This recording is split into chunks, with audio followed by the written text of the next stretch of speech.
Welcome to World Affairs Today, brought to you by the World Affairs Council, Washington, D.C., a leading forum for global education and international affairs.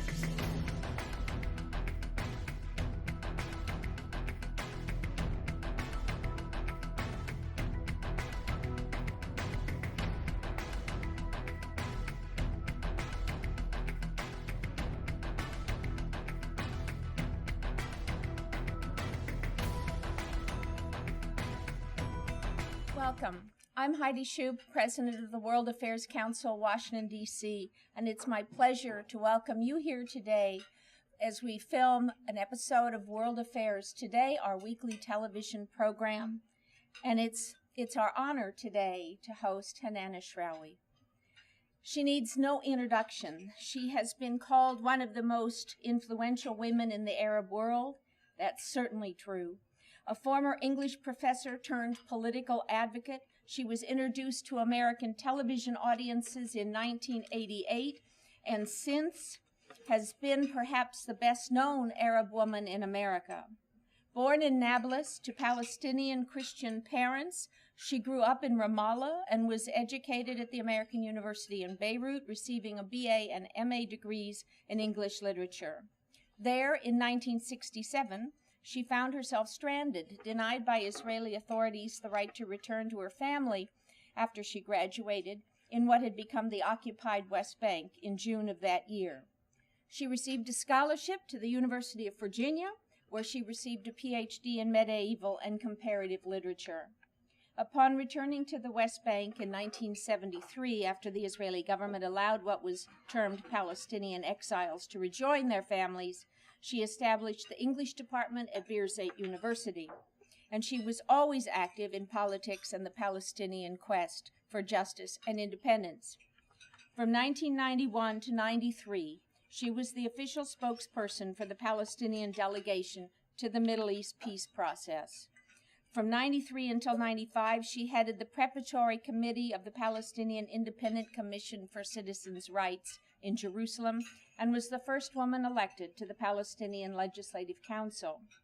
In 1996, she was appointed Minister of Higher Education, a post from which she resigned 2 years later, citing corruption in government. In 1998, she founded Miftah, the Palestinian Initiative for the Promotion of Global Dialogue and Democracy, of which she remains the head today.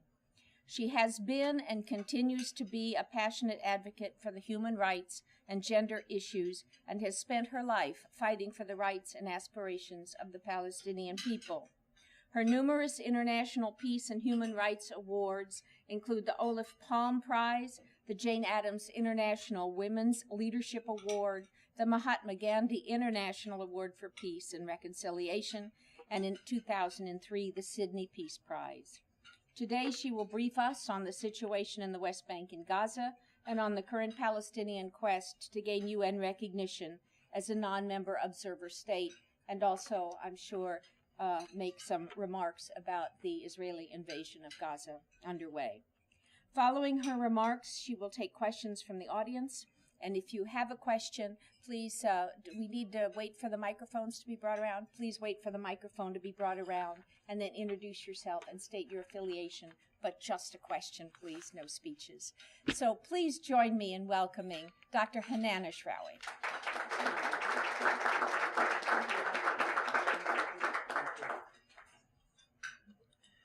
Thank you very much, Heidi. It's very good to be with you. Given the fact that the world is too much with us. Everywhere I go, there are developments happening, and my mind is sort of functioning on 3-4 different levels at the same time. As you know, there is an ongoing full-fledged military assault on Gaza right now.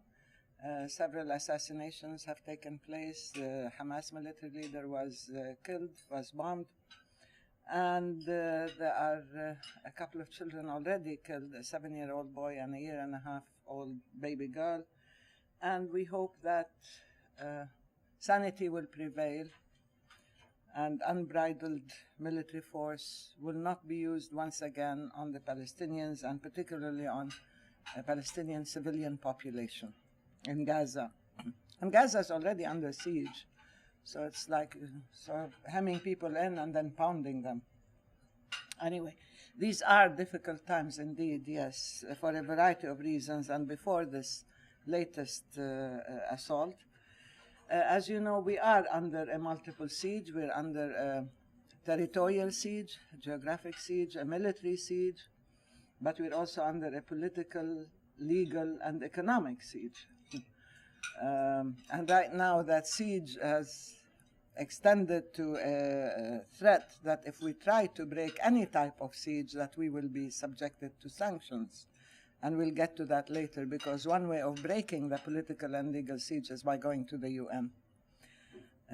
Anyway, at this time also we see the marginalization of the Palestinian question, which has not worked for any good for anybody.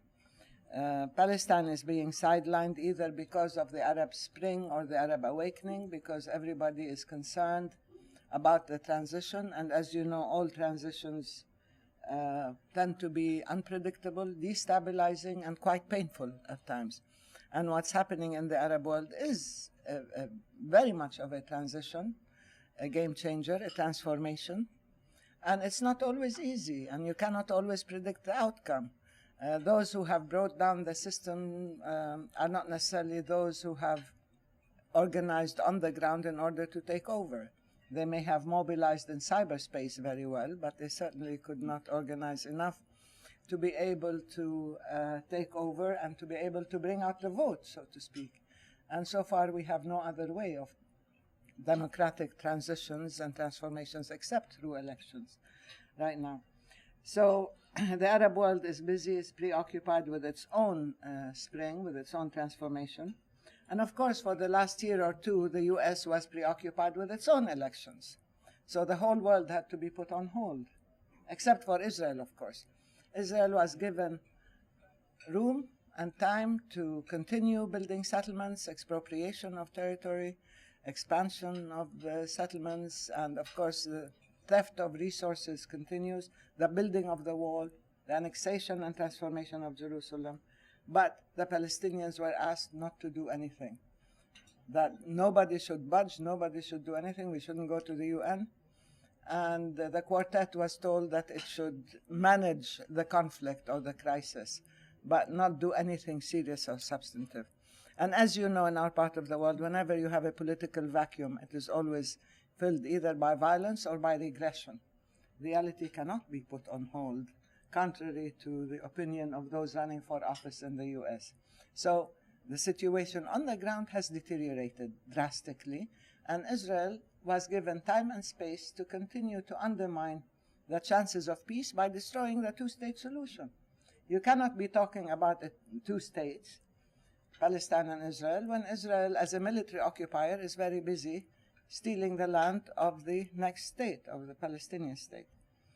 And again, we can talk about the impact of those elections on us, particularly when you hear candidates sort of competing with each other as to who's more loyal to Israel rather than who's more loyal to the US, or who's better for Israel than who's better for the US. That to us was quite strange and demeaning when you have such leadership. And of course, Israel has attempted to transform the world's attention or interest from peacemaking and ending the occupation and so on to the threat of Iran, with tremendous warmongering and attempting to drag not just the US but probably the whole region into a war that could potentially be disastrous for everybody, for the whole world. So we hear voices of warmongering, let alone cartoons about the bomb. And I like the one where the roadrunner sort of comes and drops on. Did you see that one? On the bomb, and it blows off in Netanyahu's face. But anyway, this creation of a new threat, a strategic threat, that has become a global threat somehow. It's a threat to the US, it's a threat to the West, it's a threat to the civilized world somehow, and yet trying to transform the Palestinian question into a domestic internal issue that Israel can take care of. This certainly has not served the cause of peace. or the challenges facing the region and the world as a whole. Because the last thing anybody needs is more military adventurism and the invention of new enemies, and at the same time ignoring the core issue in our region, which is the Palestinian question. And of course, with the Eurozone crisis and with the transformation of the quartet into, again, an instrument of American policy and so on, we are seeing the Palestinian question being relegated to the sidelines, to the dark side of the moon, so to speak, while developments are extremely negative. To add to that, we do have an internal crisis, what we call the self-inflicted wounds, which are extremely painful. The rift between Gaza and the West Bank, between the PLO and Hamas, is something that has weakened, debilitated the Palestinian body politic as a whole, and we do need to heal that rift. The only way I know of, and the only positive way of doing it, is through elections, because we believe Hamas should be part of a pluralistic, active, inclusive democracy and should not be the alternative to the Palestinian leadership or the PLO. And we do need reconciliation, which has not worked so far. But in addition, we are seeing some human rights violations which we should not accept or condone. We should be the first to speak out against curtailment of freedom of expression or thought or freedom of organization, whether it is in the West Bank or in Gaza. I believe, creating a closed system, an absolutist system in Gaza does not serve the interests of the Palestinians at all, and particularly when it targets women and individual rights and freedoms. This is entirely unacceptable. And at the same time, using security as an excuse to violate rights and to carry out arrests without due process and detentions in the West Bank is also not acceptable. So it's up to us to deal with and to rectify these violations and problems. And as I said, we do need elections in order to revitalize our system, and not just revitalize, re-energize, but also re-legitimize the whole political system through election, because it is in doubt now. And that's very serious. We haven't had elections. They're long overdue. We've had local government elections, but we're in a real dilemma. If you say you want elections in the West Bank without Gaza, since Hamas refuses, it means that you are really consolidating this rift between Gaza and the West Bank. And if you don't have elections because Hamas doesn't want to have elections, then it means that you are hostage to what Hamas wants. And you end up with a delegitimized political system. And we have to find a way out very quickly. And we have to be able to convince all those who are engaged in the West Bank and Gaza, including some Arab countries, that we welcome engagement if it is positive, if it is to heal this rift and to bring about reconciliation, rather than to take sides and to strengthen one side against the other. And of course, in Israel, we have one of the most hardline, right-wing, military, racist governments, coalitions in history. And they've certainly been engaged in a mad race against time, particularly given the hiatus of the American elections, to create facts on the ground unilaterally, to expand settlements, to continue building the wall, to continue the annexation and transformation of Jerusalem, particularly also to continue the ethnic cleansing of Area C, not just of Jerusalem, but Area C, which is about 60% of the Palestinian West Bank. And so we are seeing such facts being created, demographic, territorial, institutional, and they're being also legislated in Israel in a way that would render a Palestinian state not only non-viable, but not very much of an option very quickly. And of course, now that Netanyahu has asked for elections, has called for elections, early elections, he wants a renewed mandate to keep doing the same thing, more of the same. And it is extremely dangerous if this happens. There is, of course, an escalation on the ground, but there's also a redefining of the political terrain It has shifted to the extreme, and Netanyahu positioned himself as the mainstream, while the peace camp and so on have been labeled as the lunatic fringe, outside the mainstream. So we do not hear voices of peace, with the exception, of course, of the diehard activists who are still committed to striving for peace, but politically the agenda emanating from Israel is one that is definitely anti-peace and anti-two-state solution, except insofar as Netanyahu can define the territory of both states. Now, if the two-state solution is being destroyed, what are the chances of peace, many people are saying? I mean, very clearly, the whole impetus, 21 years ago we started negotiations, was for a two-state solution based on the 67 boundaries, which to us is a major, painful historical compromise, because we accepted to build a Palestinian state on 22% of historical Palestine, and we recognized Israel on 78% of historical Palestine. And now there are many people who find this as being entirely unfair, and that this historical compromise not only is not being recognized, it is also being compromised, where Israel says, okay, what's mine is mine, let's see how much I can take of what's yours. And that's not going to work, actually. So when you destroy the chances of peace, what happens? Well, we decided we need a game changer. We don't want the Palestinian people to feel that this failed peace process, and of course, you know what went wrong with the peace process. It became a process with no substance, with no peace. It became a process for its own sake. I described this once as a rarefied exercise, somehow existing in outer space, while reality has no relationship to the process.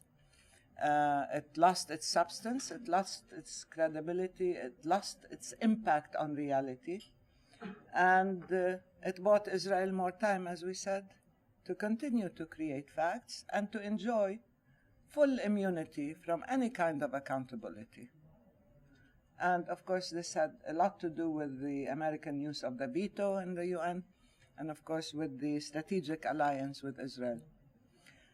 So, such a peace process, in a sense. And I remember when we started negotiating, even before we went to Madrid, our first request was, you remember, George, with James Baker, was stop the settlement activities. If you want us to talk, how can we talk to people who are stealing our land? And if the basis of the talks are 242 and 338, the preamble is the inadmissibility of the acquisition of territory by war. And therefore Israel cannot continue to acquire territory and to annex territory and to annex Jerusalem and so on. We were told the only way to stop settlements is to negotiate. And for more than 2 decades we've been negotiating.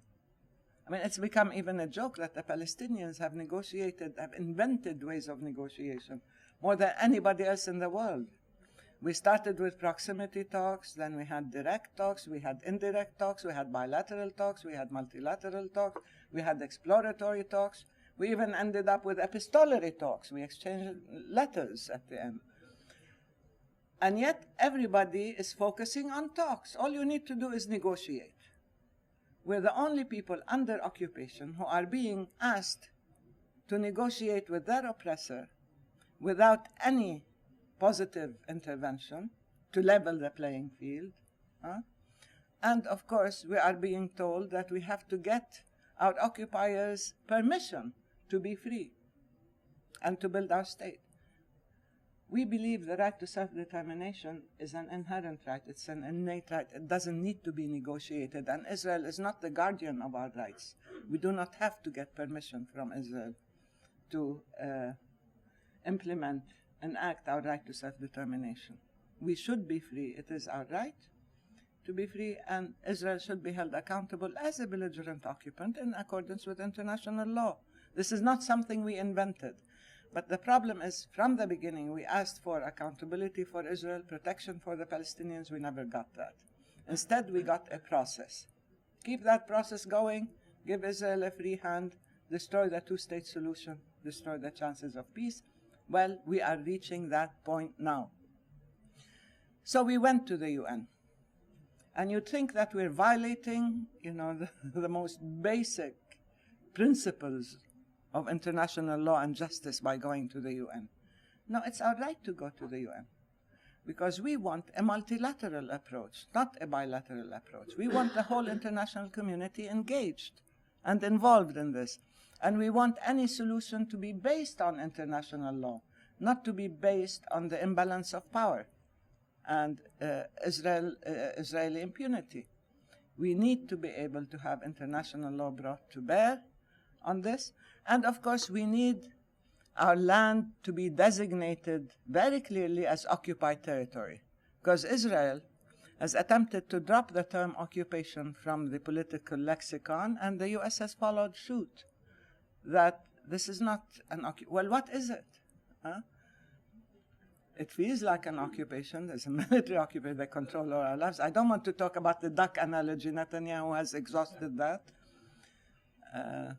So if it's not an occupation, then Netanyahu says, this land is up for grabs. They have equal rights to it. So they can, expand at will and so on.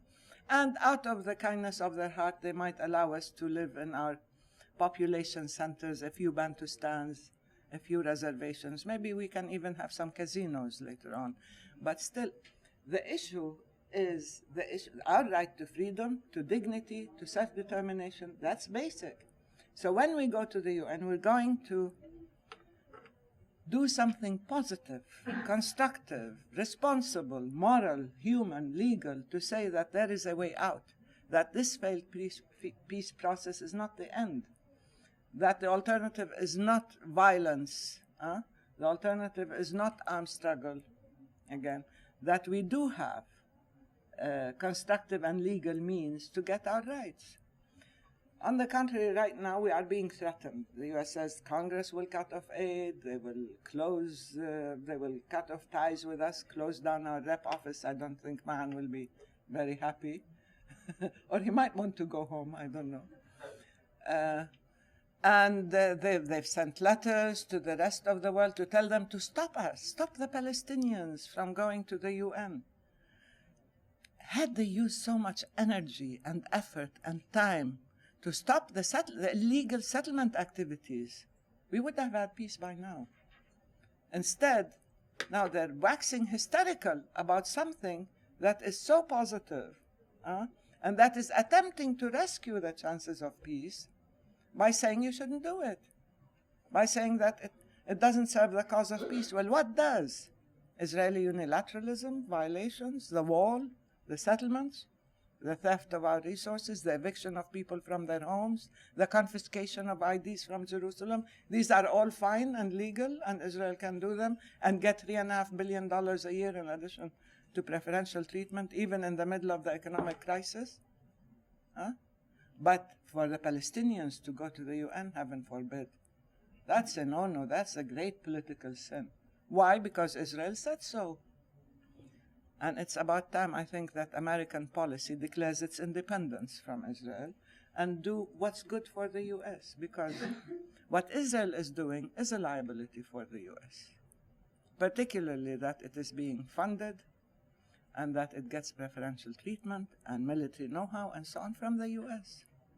So we need the U.S. to look out for its own good. General Petraeus said very openly, now he's in the news, but he said that the association with Israel and Israeli violations is a liability to American national security. Didn't he say that? And many generals have said that the standing and the image of the U.S., not just in Palestine, but in the region and probably throughout the world, is being tarnished by what Israel is doing.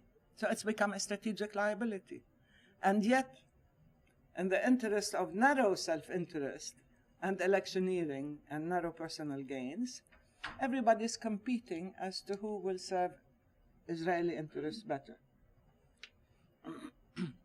Now, very clearly, what we need to do is to put the peace train on a track that will lead somewhere, not on a track that leads nowhere. And doing more of the same will not change the outcome. Everybody's telling us, all you need to do is negotiate. If I hear this one more time, I'm going to scream, because we've negotiated for so long, and this is what we got. And everybody says the only way forward is direct bilateral negotiations. As if negotiations are an objective in themselves. That's all you need, negotiate. Well, we've done that, we've been there. Where are we now? If you're going to allow the process to take over as a process and lose sight of the objective and the substance, not only are we going to get nowhere, we're going to regress. And now we're on the verge of a breakdown. When we started, we talked about nation building and peacemaking as being two, and I've said this repeatedly, you've heard me, Heidi, before, two parallel interdependent processes that have to proceed simultaneously. Evolution of occupation, evolution of statehood. We are willing to build our institutions. Actually, we're the only people on earth not only being asked to negotiate with our occupiers, but also who are on probation. We have to prove that we deserve our rights, our statehood, our independence. So we said, okay, we'll build institutions. And we'll build efficient, transparent, accountable institutions, and we did. But what happened? You have an occupation that controls everything. They control the land, they control our freedom of movement, they control all our crossing points, they control our airspace, territorial waters. So how far can you go with institution building? You cannot unless you are free and have the right to exercise sovereign rights. Otherwise, what you're doing is you've become a surrogate occupation. You control life, but you maintain the occupation as a source of overall control and security control, which is what's happening in Gaza. Right now, they give themselves the right to, they've left Gaza physically inside Gaza, but they control, they besiege Gaza, and they give themselves the right to shell, to bomb, to assassinate at will. This is a new type of occupation, redefining itself as full control with no accountability, with no responsibility. And again, this has been used to buy more time and immunity for Israel. Now, as I said, the nation or institution building process can proceed so far without the ending of the occupation in order to evolve into genuine sovereign and free statehood. Without that, we're just going to be functional in terms of carrying out duties, but Israel has all the powers and we have all the responsibilities. And of course, the fallacy of economic peace has been proven repeatedly, but I don't know why Netanyahu keeps repeating it, that there can be economic peace. In the 1980s, remember, they talked about the quality of life. All you need to do is make the Palestinians economically comfortable and they will acquiesce to occupation. They will acquiesce to their loss of freedom, to their lack of rights. And of course that didn't happen at all. Nobody would accept enslavement or captivity, no matter how comfortable the prison cell is. It is a prison cell. So now they're coming back with the same illogical logic. All you need to do is give the Palestinians some sort of economic prosperity and they will acquiesce. Well, we're not, and there's no economic prosperity. We are now in danger of an economic collapse. And it's very clear, and an economic collapse in Palestine does not bode well for anybody anywhere. And again, we cannot accept any more phases, any more temporary measures, any more transitions, any more temporary solutions, or even CBMs.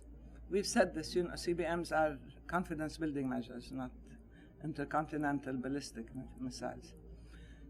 They think that they can carry out a few token measures, like lift a few checkpoints, for example. Out of 500 and some checkpoints, you can remove a few, and that's a confidence-building measure. Or you can give 5,000 workers permits to work in Israel. That's a confidence-building measure. We said Israel has an endless reservoir of violations to carry out, and they can always demand a price for stopping some of these violations.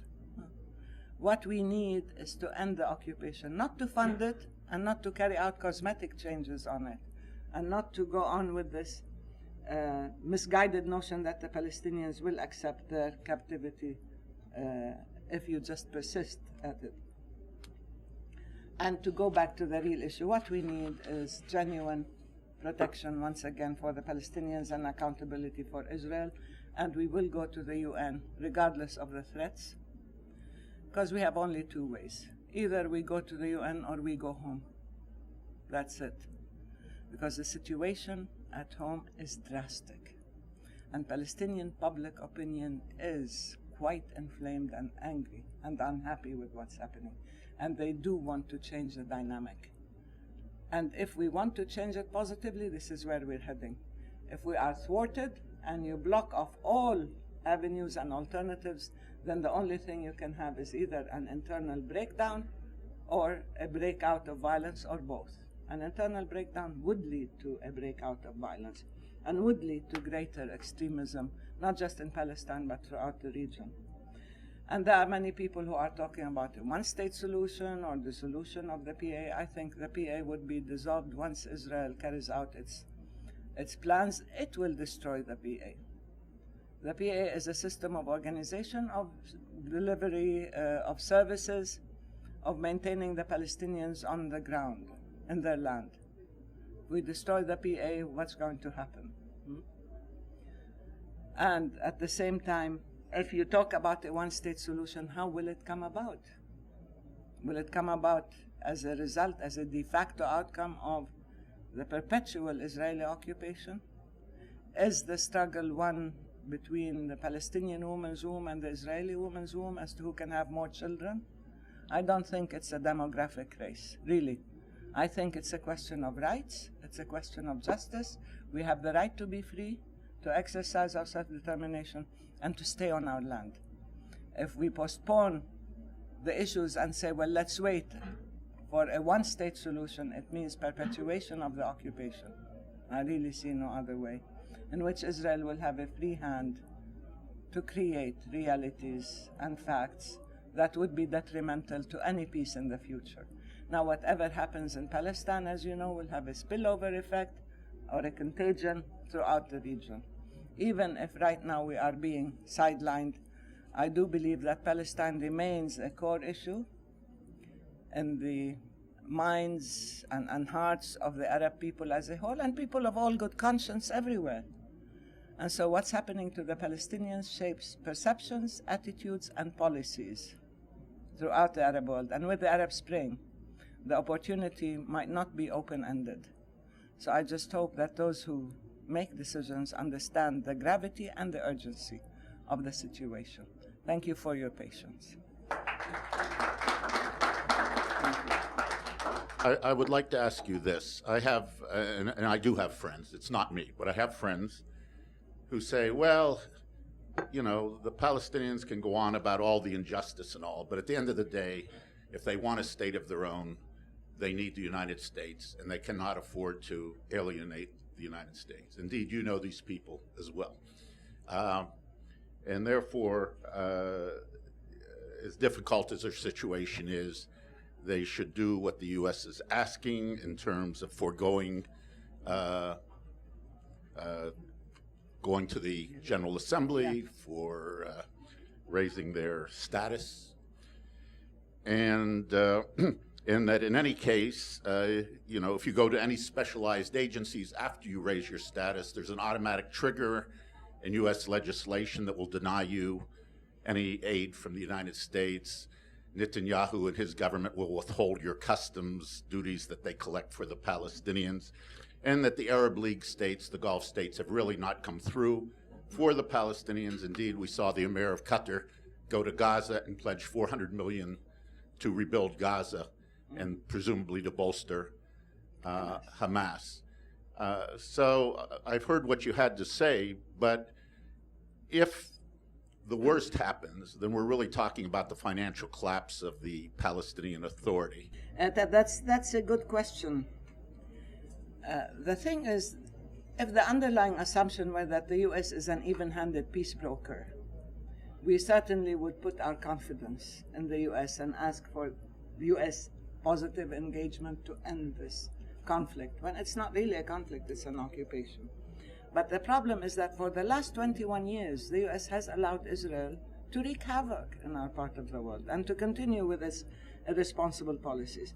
We do not want to alienate the U.S. We are not the mouse that rode. We don't want to invade the U.S. or win or start a war with the U.S. What we want to do, in a sense, is protect our rights. If we cannot have them right now, at least for posterity, at least have them there enshrined in international law, within the international community, because the real problem has been the American strategic alliance with Israel.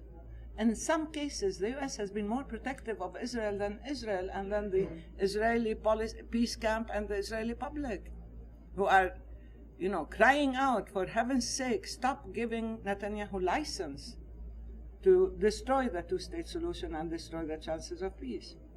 So in a sense, this is a wake-up call, yes. We don't want to fight the U.S., and I'm here and I will be talking to officials, and I will try, as we've been trying to convince them that we're doing the responsible thing.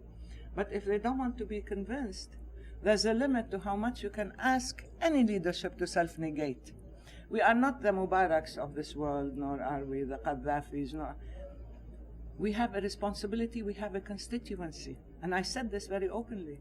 If Mahmoud Abbas doesn't go to the UN, he goes home. That's it. Every time the US is faced with Israeli stubbornness, intransigence, arrogance, and so on, they turn around and put pressure on the Palestinians. And there's a sort of Orientalist assumption that the Palestinians don't have, a constituency. They don't have a public opinion to respond to. No, we do. And our constituency is quite upset. And this leadership is losing because you have a combination of Mahmoud Abbas, whose politics, whose political program is based on a negotiated peaceful settlement. And he couldn't deliver anything except more loss of land and lives. And you have a Prime Minister, Salam Fayyad, whose agenda is institution and nation building. And he couldn't deliver because he came head on with a collision with the Israeli occupation. So if the reasonable, responsible, peaceful leadership is being undermined and is destroyed and is being turned into an American lackey or an Israeli agent or surrogate security authority, then it's the Palestinian people who will get rid of them. And this is happening. The Palestinians do not want a leadership that is not responsive to their own needs. If you defeat this program, and this is what the American administration is doing, attempting to undermine this leadership, defeat their program, then the next generation isn't going to present the same political platform at all. And this is a last-ditch effort. I've said this and I say it again. Either we go down the responsible way, the serious, constructive path, or if you insist that Israel is always above the law and the Palestinians have no protection in accordance to the law, then you're going to see the end of any chances of peace, not just in Palestine but everywhere. And it's not as a matter of choice that the Palestinians decided this. For the last 21 years, we have been extremely responsive, cooperative, positive. I said we've negotiated in more creative ways than anybody could think of. But that's it. If you negotiate yourself out of existence, and if you allow the process to destroy, as I said, the objective, and to negate its very own substance, then where do you go from here? Do you want to declare armed struggle? Do you want to declare the one-state solution? Do you want to dissolve the authority? These are the options that are being discussed now. We're saying, no, there's one option. Let's try it. Now, why should the Americans find this so objectionable? Why? When Barack came into office, didn't he talk about multilateralism and the UN and human rights and peacemaking as a priority? Wasn't this his agenda? We're doing exactly what he declared his agenda to be. How come it doesn't apply to us? And how come Israel, who's violating the law, has to be accommodated all the time? So it's in America's interest to understand that Palestine is a real issue, a crucial issue, when it comes to the Arab world and to the rest of the world, and that the U.S. is paying in terms of its own standing and interests and credibility by lending such blind support to such a system of occupation. My question is regarding media's bias. Media has a great power, especially in this country, on people's mind. I would like to hear your point of view regarding how media is portraying Palestinians and Palestine here. Yeah, you're right. If you have a couple of hours, I can talk about the media bias. The thing is, I've always said our main problem is that the Palestinian narrative has always been presented by our enemy, and therefore we've always been presented in a prejudicial manner, subject to stereotypes and labeling, and of course in a very negative language and discourse. And the mainstream media in general has been complicit in that. Things began to change some time ago, whether with the Sabra and Shatila massacres or whether with the Palestinian First Intifada and so on. People began to see that there are ordinary human beings, identifiable, who are striving for identifiable and noble objectives like freedom and dignity and peace and so on.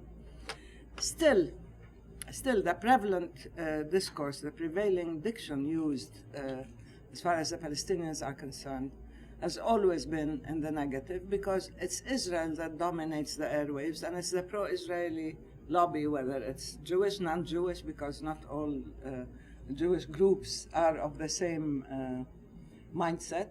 And of course there are many extreme components here in American society, whether it's the Zionist Christians or others, who are also shaping perceptions that are very negative. I know I had one person, I told you about this, tell me that the Palestinians have no right to exist because we stand in the way of the fulfillment of the prophecy. And it doesn't sound very Christian to me, I mean, to advocate genocide. You know? And besides, we are the original Christians, so how can you try to tell me that, I have no right to exist? Because Jesus came from our hometown, not from Washington. Anyway, so yes, it's been prejudicial, we've been maligned, we've been excluded, distorted, with preconceptions, misconceptions. Now, there are all sorts of different ways of defying this kind of stranglehold on the public discourse. Basically, the social media have played a very, very significant role in breaking through, whether it's through alternative media, whether it's through Facebook, Twitter, YouTube. The truth is coming out, and the Palestinian narrative is coming out directly and immediately, and there's a whole network out there that is defying the sort of standard version of reality, and Israeli violations are coming out too, and some of them from credible and serious Israeli sources that are speaking out. So while the media have traditionally played a negative role either in blocking the Palestinian narrative or in distorting it, now there are attempts at breaking through this, I call them the myths of misconception and distortion, and at presenting the Palestinian narrative accurately. And we've been trying to do that for quite some time now, and we need all the help we can get. The thing is, many Americans, many internationals, when they come to Palestine, especially through the solidarity movement and so on, they see what's happening and they come back as witnesses and they are very credible. But the problem is we don't have time till every single American comes to Palestine and comes back and says what's been happening. What we need is for this ripple effect to take place and for people to know the truth and to speak out the truth.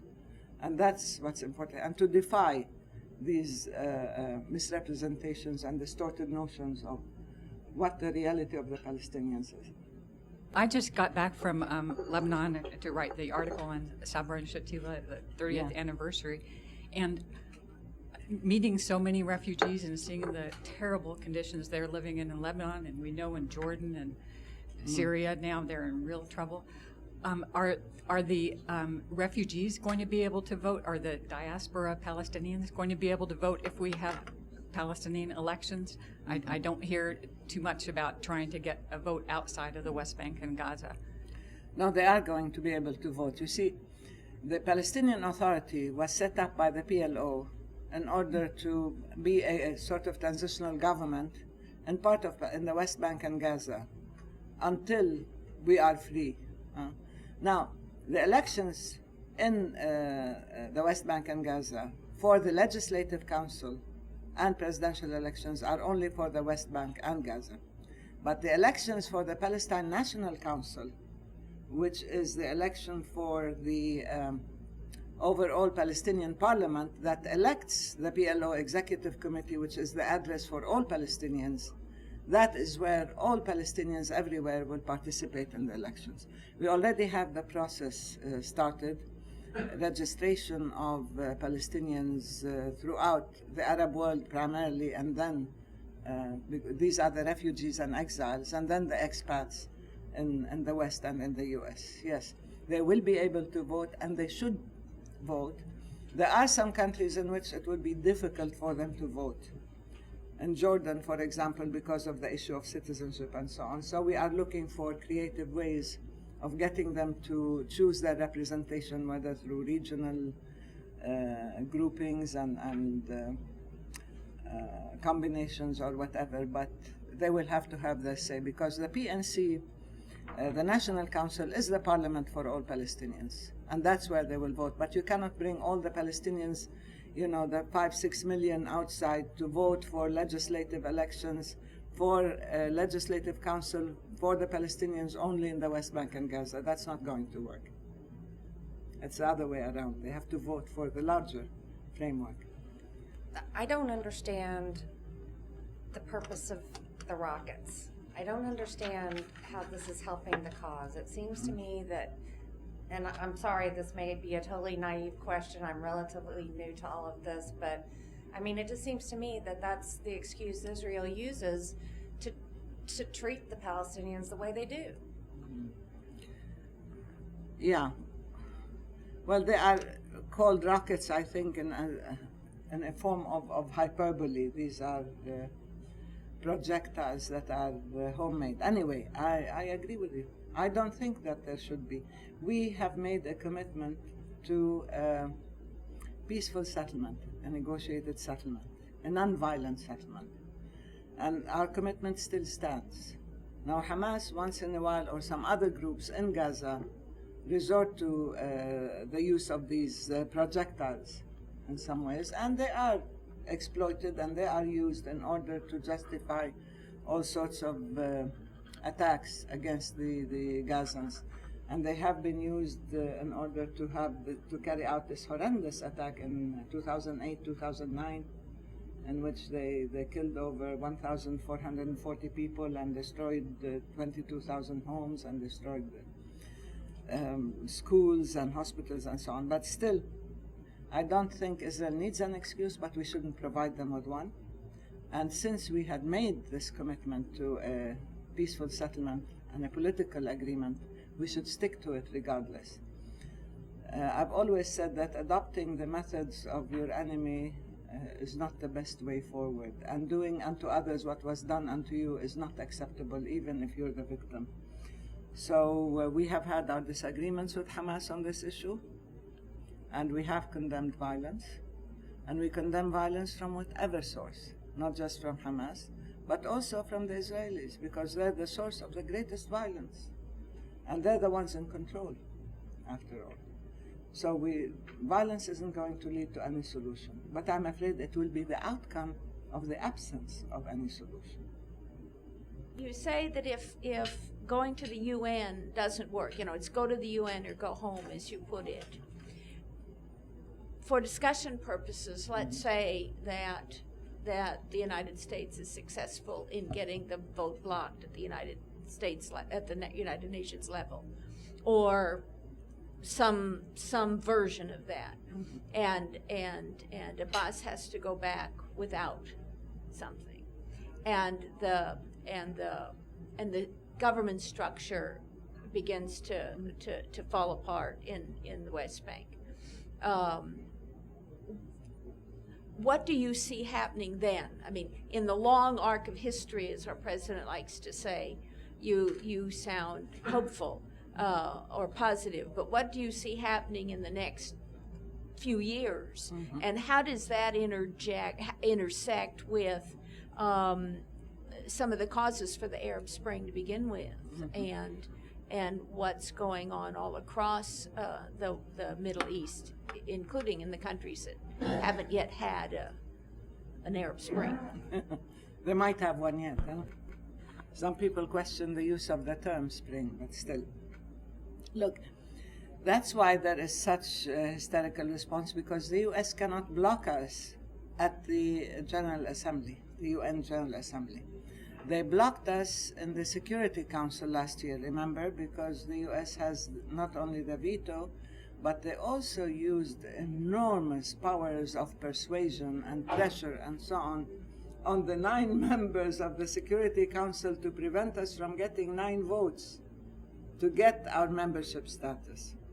So now we said we'll go to the General Assembly, where the U.S. has no veto power and where it is a vote for all members of the General Assembly, and we know we will have more than 50% vote to upgrade our status to a non-member state.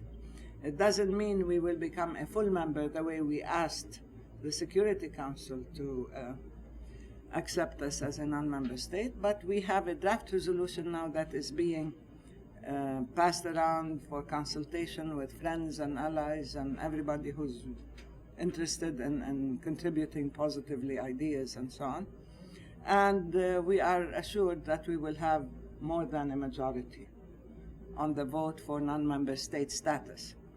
So the moment you have state status, then your territory will be delineated, your capital as Jerusalem, and also the fact that this is occupied territory and not disputed territory, and we will be eligible to join international agencies and organizations and bodies that would empower us, as we talked about earlier.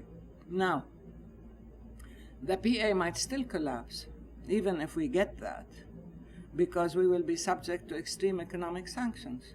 Congress has already held back the funds that are already allocated to the Palestinians from last year. Remember? 500 million, 495 million, which is nothing to sneeze at, but compared to the 3.5 billion plus others that Israel gets, it's not much. And Congress is threatening to take greater sanctions against us even. And the same thing with Israel. Now there are all sorts of threats by Lieberman, by Netanyahu, even by Barak, threatening more unilateral measures, because the one thing they don't want is to have the Palestinians recognized as a nation with the right to self-determination and therefore as a right to our own land and our own freedom. And that's why they're really trying everything possible to prevent us from getting there. And they're threatening that they would not only withhold the customs money that they're collecting on our behalf. You see, they control our crossing points, so we cannot take customs. So they said they will take customs for us, but they will charge us 3%. So they get 3% of the customs that they collect for us, since we don't have our own crossing points. Then they decide to use that as a form of blackmail, that if you don't do what we tell you, we will withhold the money, we won't give it to you. Well, it's not your money. It's our money. And you're getting paid to collect it, in spite of the fact that you're our occupier and you have blocked us. And the thing is, people ask us, what will you do if Israel does that? My question is, why would you allow Israel to do that? Why would they allow Israel to steal our money? And the same as why would they allow Israel to continue to steal our freedom and our rights? So that's the real issue. But if Israel carries out its threats, not just in terms of the customs and the money and the American Congress withholds all the cooperation aid and so on, but also in terms of the ongoing territorial siege and the ongoing blockage of any political alternative or avenue. All these things will lead to an internal collapse, or will lead to a decision that the PA is not going to stay, because it's not going to just safeguard Israeli security while Palestinian security is being destroyed. I sent a letter to all the diplomatic representatives in Palestine because of the what we call the reign of terror by the settlers against Palestinian rural communities and isolated communities and villages, particularly during the olive picking harvest. And I said, here is Israel asking the Palestinians, as people under occupation, to safeguard the security of our occupiers, while they, as an occupying army, allow their settlers who are illegally there on our land to terrorize our villagers, to terrorize our people, our towns, our camps, to steal their crops, to burn down trees, to kill people at will and get away with it. So what kind of security arrangement is this? Why should the people under occupation protect the occupier, protect the security of the occupier, when the Israeli army protects the settlers who are attacking the Palestinians? So that's a real question. There are people who are saying, okay, give up on any kind of security agreement, give up on any kind of economic agreement, because if they renege on the Paris protocols, which are the basis of the economic relationship, then we are also perfectly free not to abide by them. And if they give up on any agreement, then that makes us free, and we can dissolve the authority. But if you do that, then, as I said, the consequences would be enormous for everybody involved, unless we find other structures, institutions to take over without any relationship to Israel. But Israel would still be unoccupied. In the long term, it seems to me, as I said, in the context of the Arab Spring, I would reiterate that the Arab Peace Initiative was a major opportunity for regional peace. The fact that they did not respond to it positively and did not pick it up and run away with it is a very serious political strategic shortcoming, because it means that Israel has abandoned a unique opportunity to make peace with the Arab world, to normalize within the region, to be accepted within the region. And of course, the fact that it is refusing to make peace with the Palestinians on the basis of the two-state solution, the 67 boundaries, it also means that their key to legitimacy is being withheld by them. So it seems to me the whole region is, in the long run, is going to be in a mode of rejection and hostility. Netanyahu drew the wrong conclusion. He said that there is a period of instability in the region, and therefore we cannot be seen to give back land that we took in '67. We cannot be seen to be weak. So he decided to circle the wagons and hunker down, and that's not it. Because of the transition and the transformation of the region, now is the time to make peace and to be part of the new emerging region. If you do not, you will be rejected by the region. Thank you very much. Thank you. Thank you for joining us for World Affairs Today, a production of the World Affairs Council, Washington, D.C.